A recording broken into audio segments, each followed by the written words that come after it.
Hello and welcome to Hank Games Without Hank. My name is John Green. I'm the manager of the AFC Wimbly Womblys, who are currently atop Barry and Plymouth Argyle at the very top of the league. Speaking of Plymouth Argyle, whoa, suddenly it's raining in England.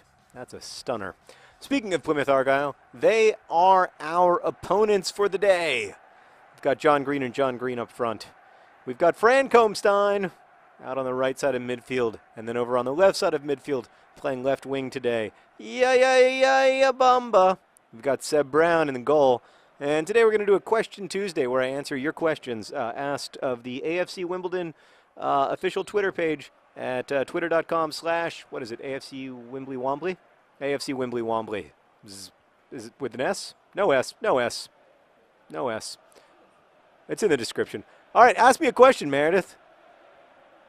I'll tell you what I do like. Goals!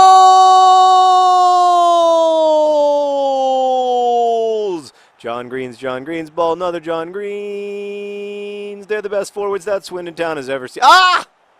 That's $5. That's $5 that I have to send to AFC Wimbledon. Dang it. First off, it was not a pass from John Green to John Green. It was a pass from someone else to John Green. Secondly, I said Swindon instead of Wimbledon. However, up until then, that was the greatest goal call of my entire life because I said, you know what I do like? And then I actually, for once, scored a goal. Do I like whom? Michael McDonald? And who is that? The singer? And what does he sing? Has he ever played with the Mountain Goats? I don't know that I'm familiar with his work. He's old. Well, then you would think that I would know who he is. Oh, ball, John Green! That's a great opportunity for you, sir. No, I don't. To be honest with you, I don't totally know who Michael McDonald is. Moving on. Would I rather swim with sharks or ride an emu? I mean, in a perfect world, I would just stay in my house and play FIFA. But I guess I would rather ride an emu, just because at least it only indulges one of my fears, emus, instead of more than one, water and sharks. Yeah, so I'm going to go with riding an emu. But to be clear, I do not wish to ride an emu. What is my next question? My favorite history class? I took a class in, like, it was AP Western European history, you know, like super, the kind of class that you would never take anymore. Like, this class wouldn't even exist. Buckminster Fuller. Buckminster Fuller. Buckminster Fuller! Terrible cross. Yeah! Dang it. I was so excited to sing Ya Bamba. I can't believe it took me so long to come up with Ya Bamba just scored a goal. Anyway. Yeah, I guess like my AP European class, and then, but you know, what I loved about studying history in high school, like I took a class in the history of the beats, I remember, as a senior in high school. Seb Brown. Seb Brown. When he saved 2 penalties against Luton Town. Seb Brown. He sent us into the league.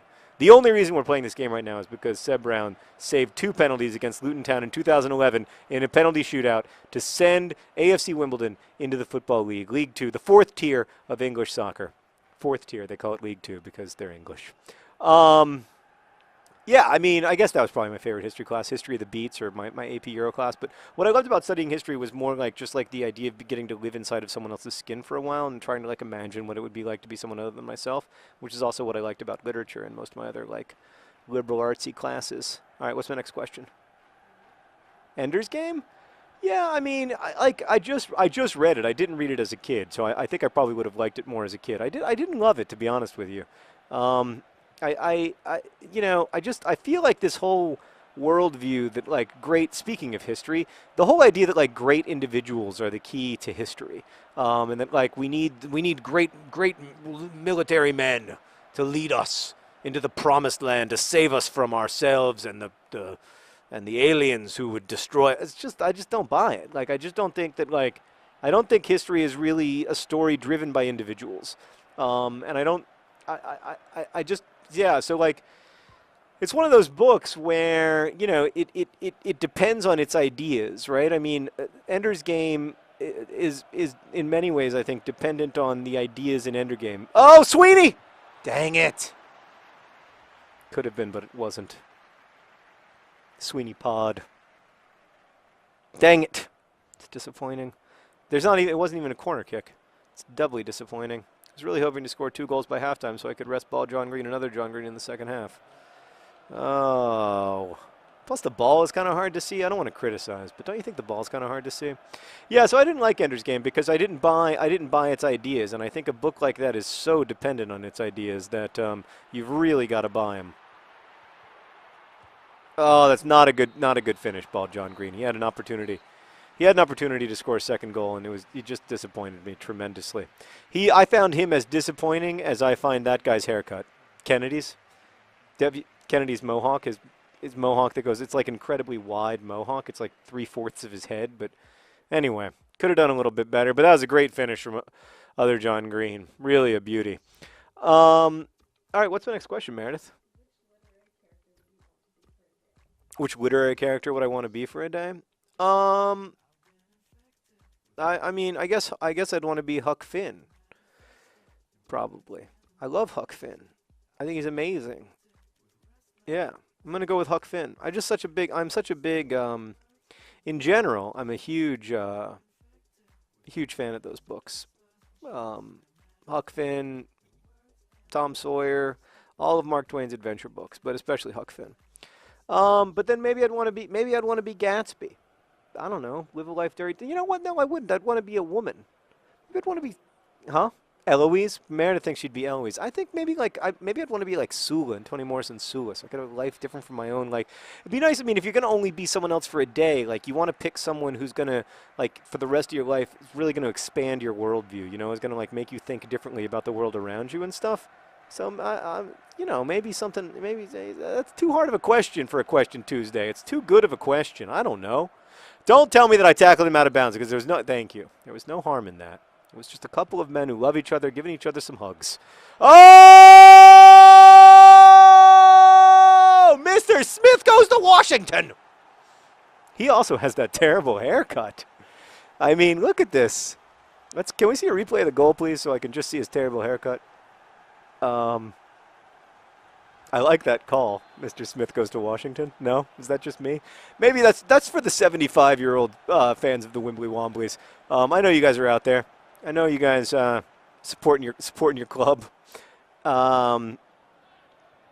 All right, what's my next question? Oh, if I'm afraid of flights, how do I fly on an airplane? Well, I mean, first off, I am afraid of flying on airplanes. But what I'm most my fear of heights is not really engaged by airplanes because it's a completely different thing.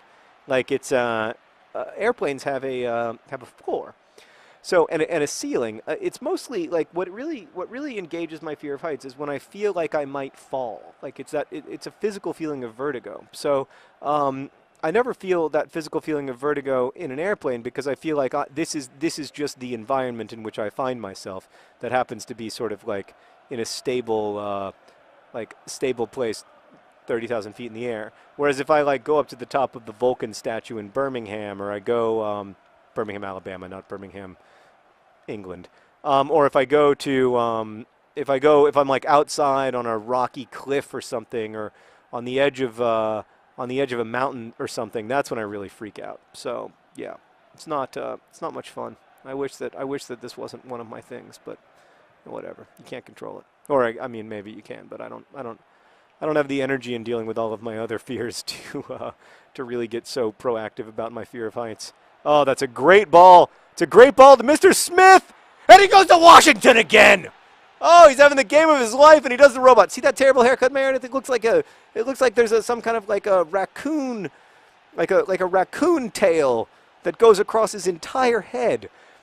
I feel that the makers of FIFA have been unfair to the men and women of the actual AFC Wimbledon, and they have made them needlessly bad in the haircut department. When the real life Mr. Kennedy, that isn't Kennedy, that's Smith. Anyway, I don't know the real life Smith. But in real life, he's a Time Lord. So, yeah. It's a great game for Mr. Smith. Oh, and here comes some more. He's going to pass the ball! Oh, he wanted it. Oh, you could tell that Mr. Smith is hungry for the hat trick. What's my next question, Meredith? Least favorite kid show? Well, that's a race to the bottom. I mean, there's a lot of kid shows that I don't like at all. There's hardly any that I do enjoy. Least favorite kids show? I'm not crazy about any Barney or related topics. I find Barney to be really grating for the adult worldview. There's nothing there for me. Whereas shows like Octonauts and Phineas and Ferb, they're trying to help me out. They're saying we understand that you're watching this with your kid and we want to make it easier for you. With Barney, it's just suffer, fool. So yeah, I'm gonna say Barney. Come on, get that ball. Yes, good job. Pass. That's not a good pass, sir. That's not how you get to a hat trick, Mr. Smith. Okay. All right. Pass the ball. Good pass. Pass the ball. Oh, my God. Are we Barcelona or are we Wimbly Womblys? Because right now, we look like Barca. Oh, all the way back. Just dominating possession, Meredith. What's my next question? Who would survive the Hunger Games, other John Green or Ball John Green? They would pull a PETA and a Katniss. Are you kidding me? They'd both find a way out of there. 100% of the time, 10 times out of 10, PETA and Katniss or Ball John Green and another John Green both survive the Hunger Games. No doubt in my mind. It's the only way. They both come out. They both come out or neither of them come out. You don't know these guys after being with them for so many years. They are wondrously, unprecedentedly loyal individuals. I mean, just there's no give up in either of them, and there's also no they're willing to sacrifice everything for each other, oh, come on. By the way, no update on the kid situation, but it's one of those things where when it suddenly gets quiet, you start to think maybe, I'm referring to Ball John Green and other John Green mentioning to me that they were thinking about having a baby, which would be so cute. And plus, it would ensure the future of AFC Wimbledon, because that kid is going to be amazing at soccer. All right, what's my next question? Where and how do I prefer to write? I mean, I'm pretty open-minded, but these days I write mostly in coffee shops and I write mostly in the morning. That's just a function of my schedule. When my schedule was when I had a day job that I worked all day, I worked mostly in the evening. Oh! We'd like some more. We'd like some more. We liked your goal, and we'd like some more. What a beautiful finish. And then, did you see what he did, Meredith? Did you see that beautiful dead fish thing that he did? That's one of my favorite celebrations. He was just like, I am a fish who is suddenly deceased. Let's see if we can see it. Oh, they didn't show it to us. Anyway, you can go back and watch it again because it's on the internet. It was beautiful. And it was the last kick of the game. Oh, a massive win for the Swoodly Poopers against Plymouth Argyle, which until recently was the second team in the league. Look at that. John Green, Mr. Smith went to Washington, and then unsatisfied with his results in his first term, he went to Washington again, and then in the 90th minute, we got some more. Thank you for watching. Best wishes.